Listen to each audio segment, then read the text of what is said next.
The general consensus of Stardust Crusaders is that it takes a while to get good, specifically the second half, which is known as the Egypt arc in the anime. One of the best fights at this point in the story in my opinion is the Derby fight, possibly less for the actual fight as awesome as it is, but because of what it introduces to JoJo as a whole.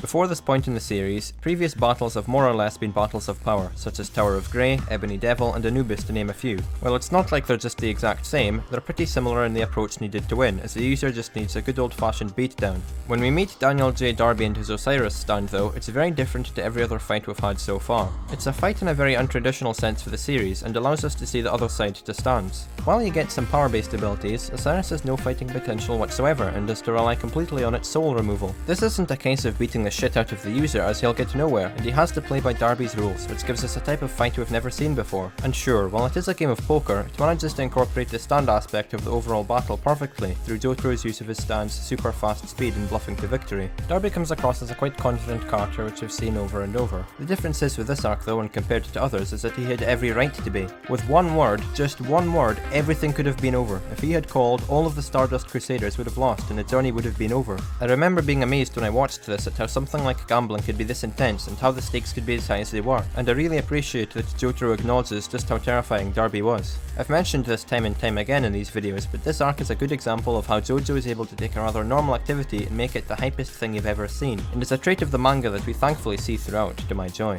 As we see in the series, having a super strong stand will only get you so far, and being able to use its strengths is what will make you excel as a user. In any other setting with any other user, Osiris may have been super shitty. Darby, however, had a knack for cheating and knew exactly what he had to do to make the most out of it. I guess it really does go along with the idea of the stand reflecting the user in some way.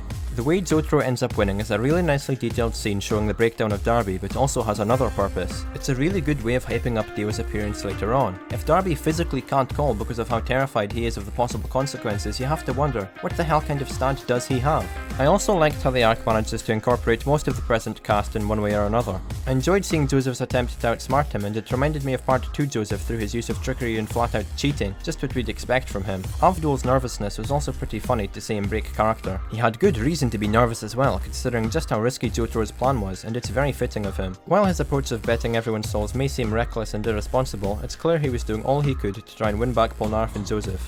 You lovable teen you, I know you care.